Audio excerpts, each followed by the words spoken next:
da lezione.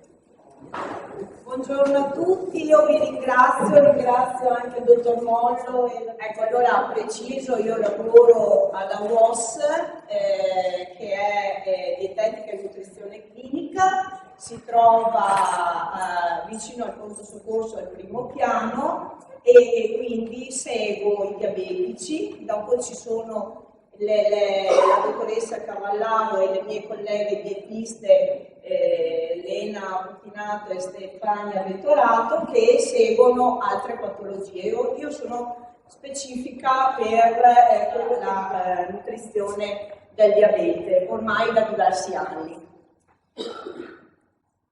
Allora, innanzitutto aspetta, vediamo se io come.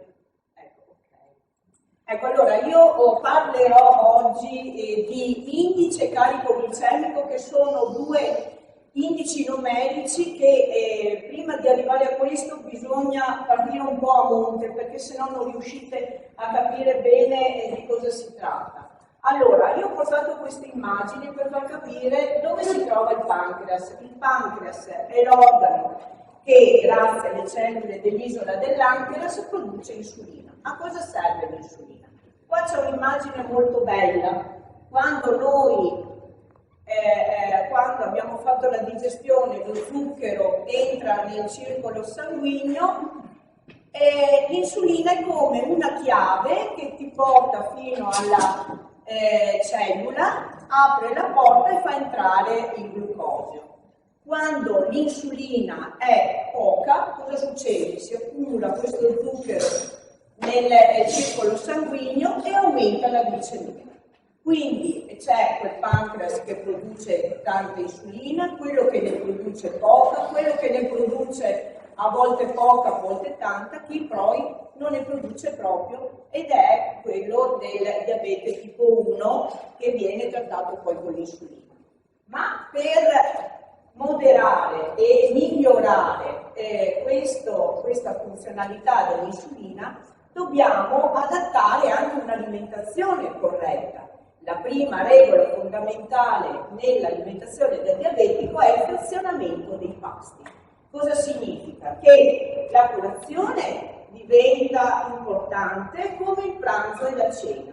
Non deve essere limitato a un caffè o un tè, che poi naturalmente se è amaro, perché il diabetico non deve utilizzare zucchero, diventa come prendesse un bicchiere d'acqua, perché calorie non ne ha, per cui ci troviamo in una situazione che dalla cena della sera prima riportiamo il tutto a mezzogiorno. Cosa succede? A mezzogiorno abbiamo una fame che non riusciamo a controllare, mangiamo più del previsto e quindi questo cosa comporta? Comporta più insulina, ma se io l'insulina non la produco o la produco in maniera sbagliata, è ovvio che devo in qualche maniera cercare di adeguarmi un attimo a questa difficoltà di questo organo. Sì?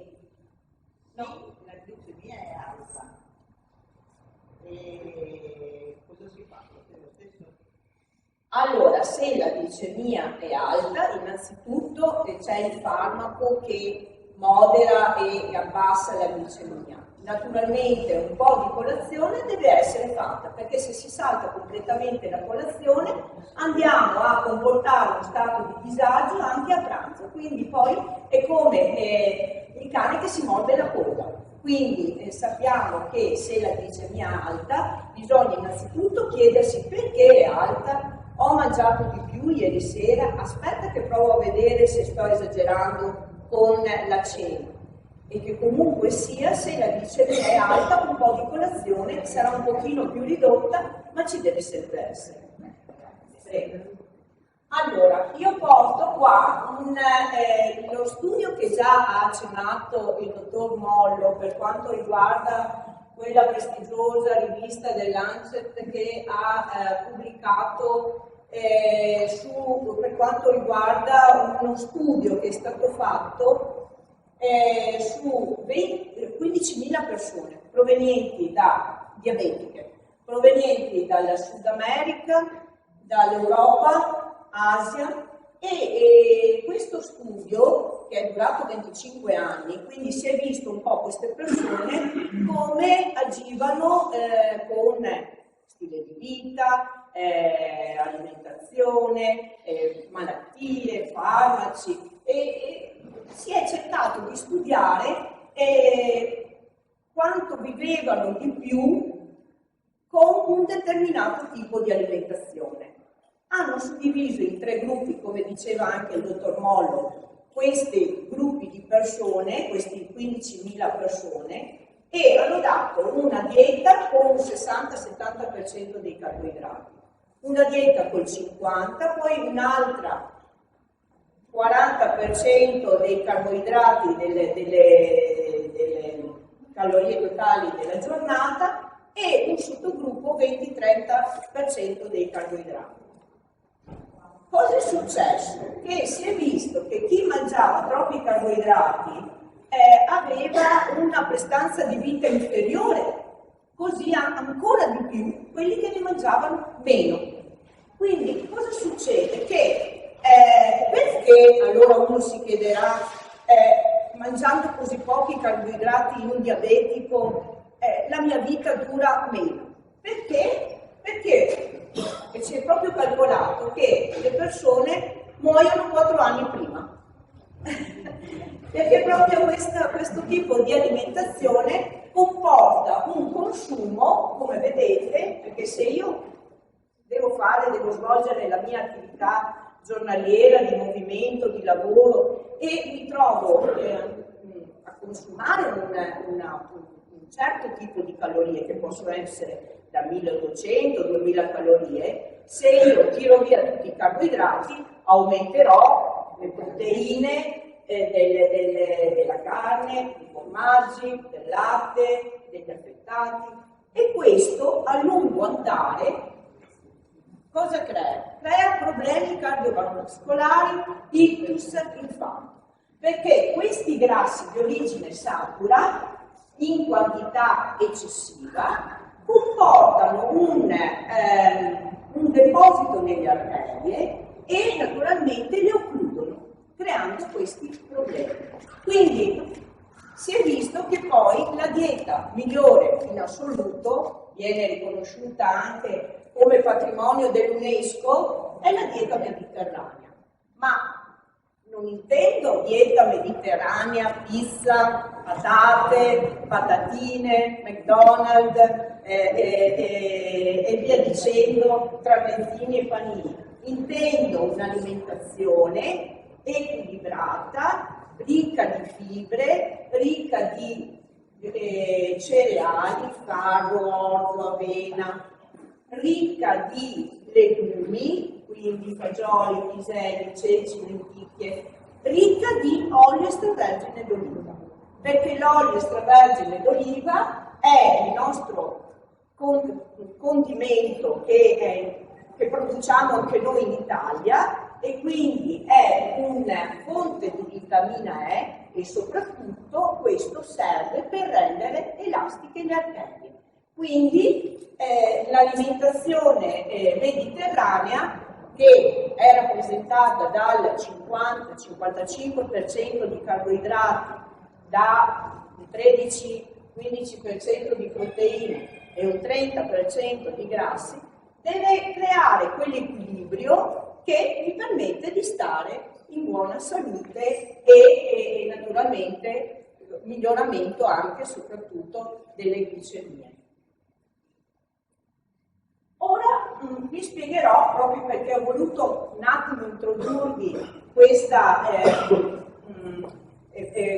quello che sarebbe giusto mangiare, quindi buona ripartizione dei pasti, dieta mediterranea, però c'è da dire che ci sono dei ricercatori che studiano, come diceva il dottor Mollo, si cerca di studiare, di approfondire sempre di più, ogni anno si scoprono sempre cose nuove. Infatti, negli anni '80 Davis Jenkins ha scoperto che se io devo introdurre una certa quantità di amidi e gli amidi richiedono una digestione, sarà meglio utilizzare gli amidi e quindi che hanno un assorbimento lento e ridurre al massimo invece i carboidrati semplici, e cioè quelli che vengono assorbiti in 5-10 minuti. Perfetto, qui ci sta.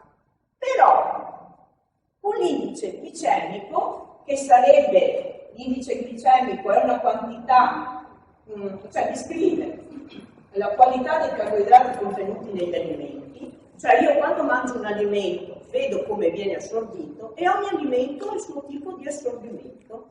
Quindi faccio riferimento al glucosio, che è quello che ha come valore 100 ed è quello che ha a più alto contenuto cioè un valore di assorbimento rapidissimo, e faccio un confronto di tutti i vari alimenti, i quali si avvicinano più al glucosio e quelli invece che sono più bassi. E cosa si è scoperto? Si è scoperto per esempio che il riso ha un indice glicemico paragonabile al glucosio, allo zucchero, al saccarosio. Quindi il fuoco ha un indice glicemico di 88, i legumi hanno un indice glicemico di 40. E naturalmente questo studio ha un po' stravolto quello che era l'AMD 30-40 anni fa, perché il riso, se vi ricordate bene, i nostri nonni quando erano diabetici davano da mangiare il riso, e invece questo studio un po' ha stravolto questa teoria, diciamo. Quindi quando io parlo di indice glicemico e di carico glicemico, innanzitutto trovate tutto nel libricino che l'Associazione Diabetici ha creato appositamente per voi per andare a consultare questi indici glicemici. E quindi alto vuol dire da 69 in su, passo invece da 0 a 40 e poi ci sono i valori medi. Allora, io faccio un elenco qua degli alimenti ad alto indice glicemico. Ci metto anche il pane. Perché ci metto il pane? Perché, come il riso, il pane è il risultato di un alto indice glicemico. Ma non è perché il pane è da scartare, perché se fosse fatto con le farine giuste, e quindi con le farine che non sono molto raffinate, che viene tolto completamente la crusca, vengono raffinate in maniera tale che la farina diventa zucchero, cioè un amido digeribilissimo, quindi il pane viene un po' visto come un alimento, tra virgolette, killer, perché può avere questo innalzamento glicemico. Ma se noi andiamo a prendere il pane, quello fatto con le farine, che sono state, l'alimento è stato macinato e lasciato con la sua crusca, questo risulterà con più basso indice glicemico. Infatti dopo vedremo che c'è la differenza enorme tra il pane raffinato e il pane integrale. Quello che invece io non accetto, e come ha detto la dottoressa Cavallaro, mi arrabbio con le bibite dolci. Cioè io sto facendo una campagna proprio per eliminarle, e ahimè dico per fortuna che ci mettono la tassa sulle bibite dolci, perché queste creano veramente dei grossi problemi. Basti pensare che hanno fatto uno studio in America e i giovani consumano 70 kg di zucchero all'anno con queste bibite qua, e quindi stanno diventando proprio il veleno del secolo. Alcuni zucchero, e comunque è risaputo che lo zucchero è come una droga, perché poi crea anche una dipendenza. Quindi io insisto molto che bibite dolci, bibite light, senza zucchero, dopo vi spiegherò anche il discorso light, è proprio da eliminare. senza pensare a tutti gli alimenti che contengono zucchero, perché se noi andiamo a vedere, lo zucchero è presente dappertutto. Infatti l'Organizzazione Mondiale della Sanità ha previsto che, considerando le fette biscottate che hanno lo zucchero, il sugo di pomodoro ha dentro lo zucchero, certi grissini o preparazioni o pani hanno lo zucchero, per fare la lievitazione, aumentare la lievitazione ci vuole zucchero, ha previsto un 5-10% delle calorie totali rappresentate da. E quindi anche sulle, tanto per dire, anche sulle salsine, tipo il ketchup, la maionese, cose di questo tipo, a zucchero. Cornflakes e gallette di mais e di riso. Questo ve lo spiegherò dopo cosa succede, perché diventano così ad alto indice glicemico. I dolci è risaputo che alzano la glicemia. E comunque, prima di dimenticarmi, io dico sempre, una volta a settimana una fetta di dolce non fa male, la possiamo mangiare, perché è anche una gratificazione di tipo psicologico che ci dà anche un po', insomma, dobbiamo vedere l'alimentazione non solo di restrizioni, anche di cose piacevoli, però conoscere quei trucchetti, quei sistemi per poter evitare di avere innalzamento glicemico e nel contempo avere anche la soddisfazione di mangiare qualcosa di buono, che può piacere. Ok, questo invece è il basso indice glicemico. Come dicevo, i legumi hanno un basso indice glicemico. Quindi perché non sostituire a volte la pasta o il pane con i legumi? Hanno anche un apporto di ferro, hanno un senso di sazietà maggiore. Da ricordarsi bene che quando io parlo di basso indice glicemico significa che anziché avere il picco glicemico che schizza, ha un andamento glicemico moderato. Quindi se io ho una glicemia che non schizza ma l'assorbimento è molto lento, il mio tempo di sazietà è anche più prolungato, quindi ho la capacità di saziarmi più a lungo e naturalmente in questo modo faccio andare bene il mio diabete e calo di peso, perché se io sono sana, tante cose. Se io invece ho il picco glicemico che mi schizza e poi dopo un'ora scende giù a picco, io lì sistematicamente vado a cercare qualcosa perché sento che ho fame, solitamente prendere qualcosa che mi fa stare meglio. Ecco che è molto importante l'indice glicemico per riuscire a modulare queste glicemie, non avere questi picchi e quindi riuscire a ottenere buon risultato glicemico e anche calo ponderato. Allora, io vedo che molto spesso, soprattutto in estate, si sgarra di frutta. Cioè, se io vedo un aumento di peso, un aumento di glicemia, molto spesso è perché la frutta piace a tutti e si mangia anche a volte abbondantemente. Cosa significa abbondantemente? Significa che se io metto sempre la frutta lontano dai pasti. Perché? Perché la frutta è sempre quel qualcosa di zucchero in più che il pasto mi alza la glicemia. E poi la frutta, se a chi piace, è costretto a fare lo spuntino. Siccome tanti non mi fanno gli spuntini e per me è molto importante, come ho spiegato prima, del frazionamento dei pasti, che lo spuntino è fondamentale, lascio la frutta come spuntino. Ma lo spuntino della frutta non deve essere 2 mele, una mela o una pesca, oppure cioè, deve essere un frutto solo, un solo frutto. Quindi significa che ho dai 2 ai 3 frutti in tutta la giornata, meglio lontano dai pasti. Poi c'è da dire che la frutta va bene tutta, abbiamo sempre detto la banana, che è vietata, come l'uva, i cacchi e i fichi. Effettivamente è la frutta che ha più zucchero, però anche qui c'è un trucchetto e adesso ve lo spiego. Allora, anzi, ve lo spiego dopo perché è molto importante questo concetto. I fattori che influenzano l'indice glicemico variano da persona a persona. E poi ho visto che ci sono diverse tabelle con diversi studi scientifici che hanno differenze da uno all'altro.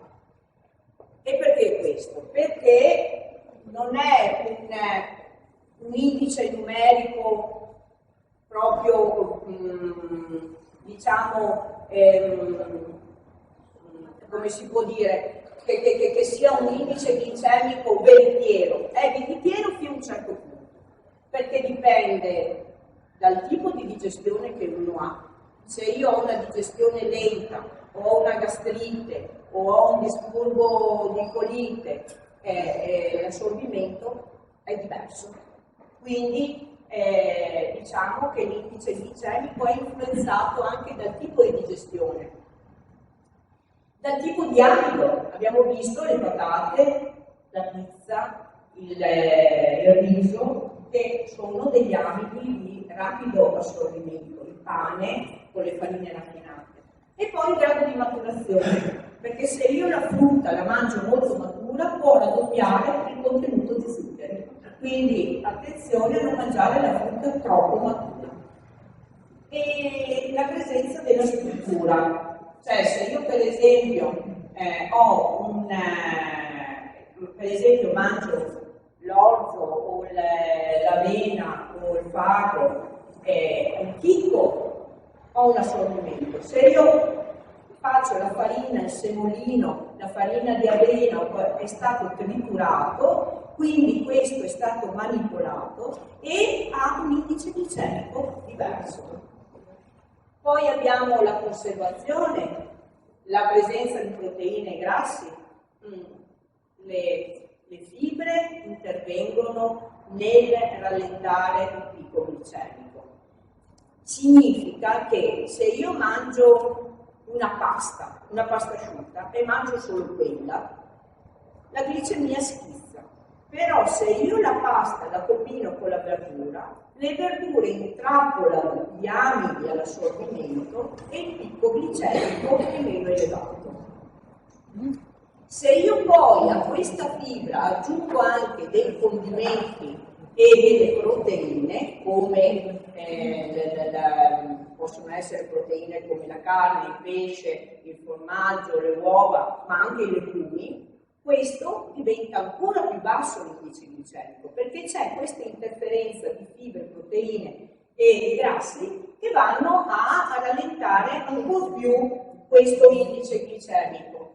E ovviamente, come vedremo dopo, la manipolazione industriale, che questa ha fatto dei macelli per quanto riguarda alcuni alimenti, perché li ha resi proprio di rapidissima digestione e quindi portano poi a innalzamenti glicemici.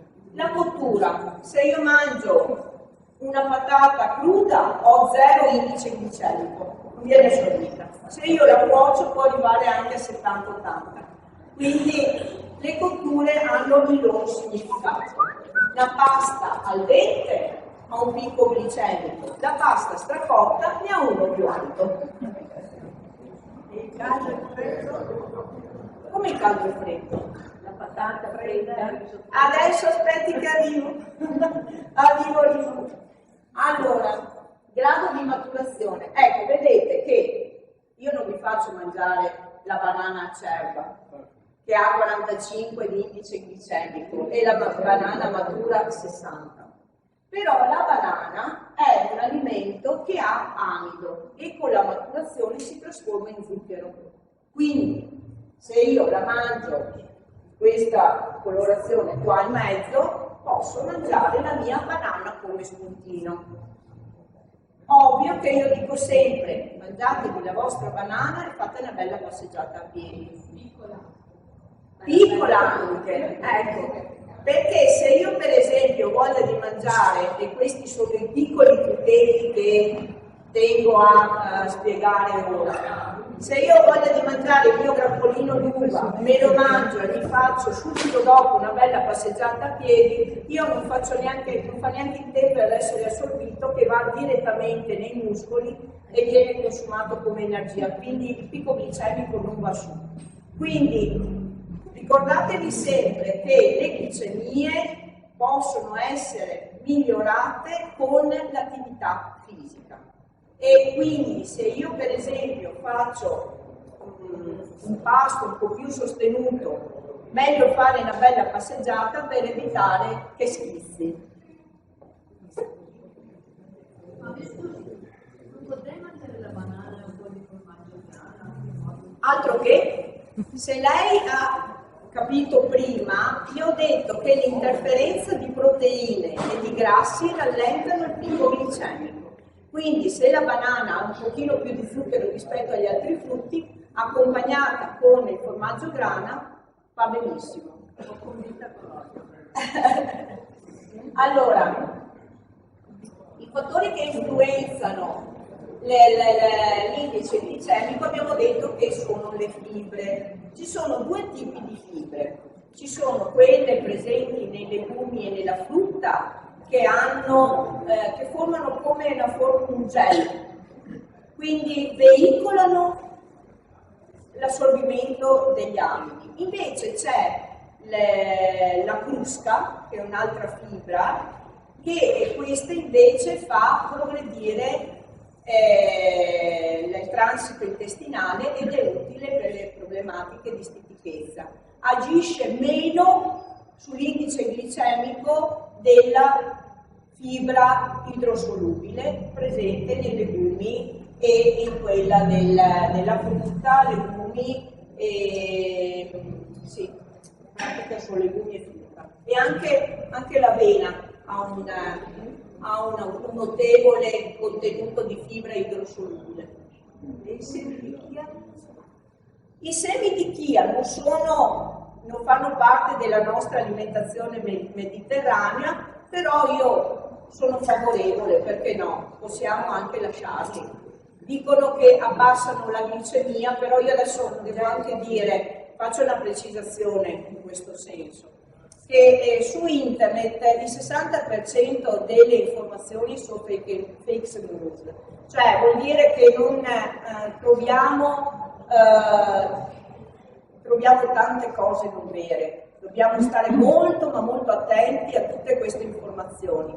Io faccio parte, a volte leggo le ricette di un sito di diabetici e naturalmente c'era questa pubblicità che facevano allo zucchero di cocco. Allora sono andata a documentarmi, ma cos'è questo zucchero di cocco? Allora, questo zucchero di cocco, prodotto in Thailandia, suggerito dai thailandesi perché ha basso indice glicemico, sembrerebbe che non sia niente vero questa cosa qua, e che l'hanno portato in Italia e hanno visto che non ha niente a che fare con il basso indice glicemico e che è simile l'indice glicemico al saccarosio. Quindi state molto attenti a vedere un po' queste cose, perché sono sempre utili. Fatevi sempre un punto di domanda e documentatevi prima di consumare queste cose suggerite da internet, da Facebook, eccetera. Allora,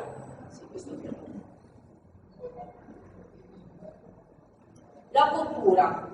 Come abbiamo detto, se adesso io ho gli spaghetti al dente cotti in 10 minuti ho 44 di indice glicemico.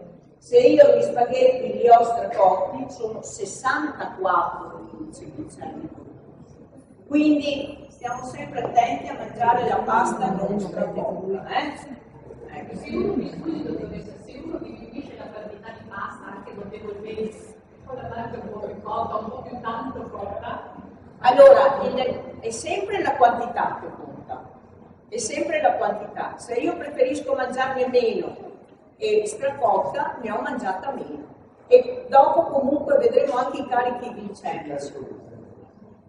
Allora, ecco, infatti, questo è...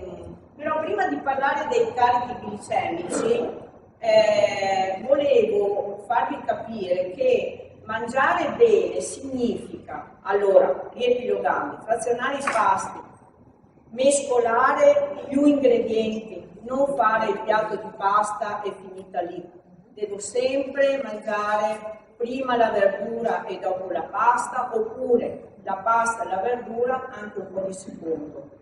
Ecco, quindi mescolare più ingredienti in un pasto. Se poi uno per fretta non desidera mangiare il secondo piatto, allora arricchite il vostro pranzo con molta verdura, che può essere un contorno cotto e uno crudo. Ecco, poi il fatto di mangiare riso, le patate. La signora prima mi diceva delle patate. Se io prendo una patata e la faccio praticamente, la sbuccio e la faccio bollire, questa ha un altissimo indice glicemico. Se la stessa patata la cuocio con la buccia, si abbassa l'indice glicemico. Se faccio il purè di patate, che la patata viene sminuzzata, quindi quando c'è un procedimento di triturazione, manipolazione, estrusione, come per esempio le gallette di mais e di riso che vengono da me e dicono ma io ho tirato via il pane ma mangio le gallette di riso. Cioè, è cambiato niente, perché anzi hanno più indice glicemico le gallette di riso che il pezzetto di pane o ancora meglio pane integrale. Quindi attenzione che quando un prodotto viene manipolato dall'industria, e allora ripeto, gallette, cornflakes nel latte, attenzione a un alto indice glicemico, il purè utilizzato, tutte quelle manipolazioni vanno a innalzare il picco glicemico. Porto un esempio di un ragazzo che è venuto da me qualche giorno fa e mi dice ma io quando vado fuori prendo il centrifugato, anzi ho comprato anche la centrifuga a casa per farmi questi centrifugati. Dico guardi che centrifugato, se lei vede la fibra viene messa da parte e quello che rimane è il succo, quindi questo succo qua ha un altissimo indice glicemico. Quindi non è che questo vale, nel senso che se io mangio un frullato di frutta o una macedonia di frutta, ha un indice glicemico più basso delle centrifugate. Quindi anche la frutta, se la mangio così intera, è molto meglio che la frutta manipolata. È ovvio che per esempio se io mi trovo non so, fuori al bar con amici o con persone, è logico che qualche volta queste cose rientrano, ma andare a comprare la centrifuga per fare il centrifugato nel diabetico non va bene. Meglio mangiare la frutta fresca e masticarla, perché la masticazione va anche a dare maggiore senso di sazietà. Arrivano degli impulsi al cervello che tu hai mangiato qualcosa e quindi ti ferma un attimo la fame. Quando io bevo il succo, questo stizza la glicemia e poi è come neanche avessi preso nulla. Quindi stiamo attenti a questi particolari, perché è molto importante capire questi meccanismi.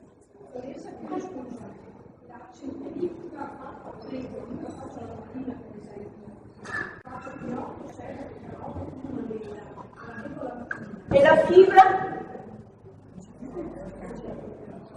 Cioè può andare bene relativamente, sì, ma rimane dentro la fibra, no? Viene espulsa.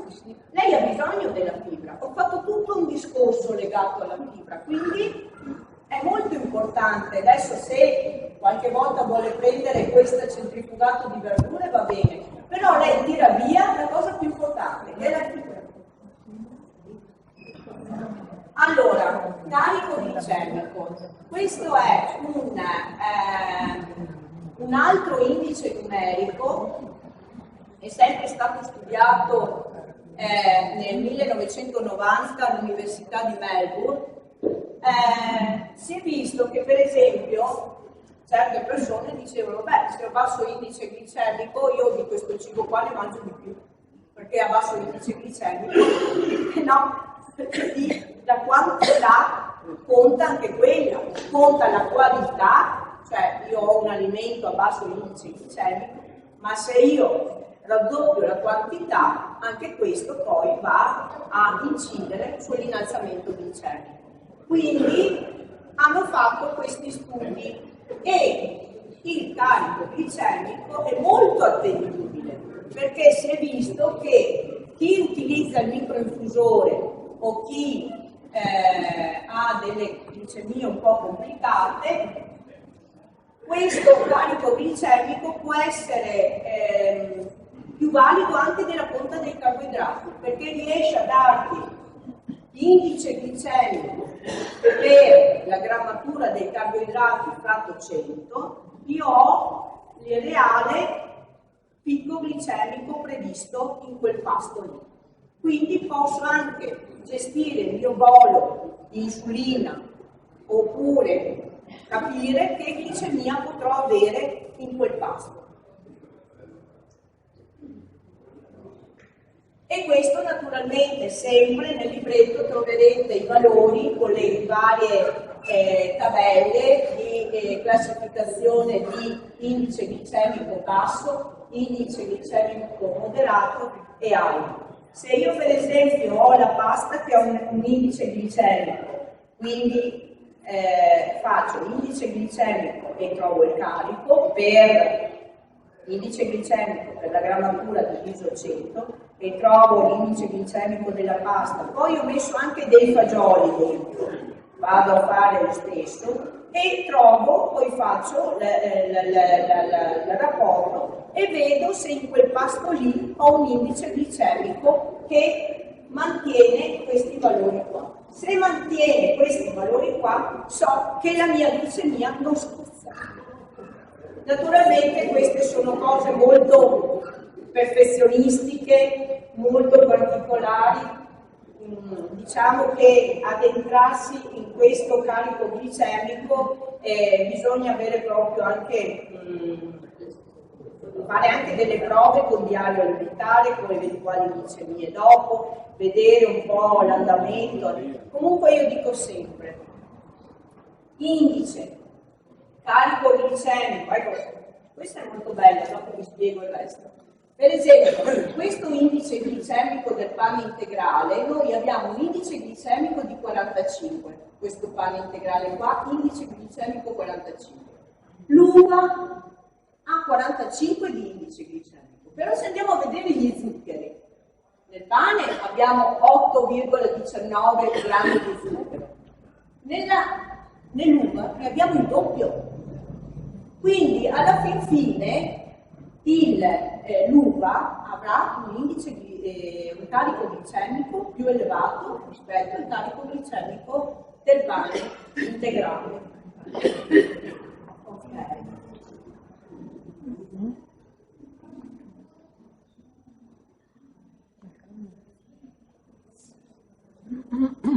Allora, volevo dire in conclusione per quanto riguarda carico glicemico e indice glicemico, dopo parliamo un po' di etichettatura. È molto soggettivo il diabete, ripeto, ogni persona ha il suo diabete, quindi anche le prove glicemiche è molto importante farle, perché solo così riesci a capire, mangio un piatto particolare, una pasta al forno, oppure mi mangio, ipotesi, lo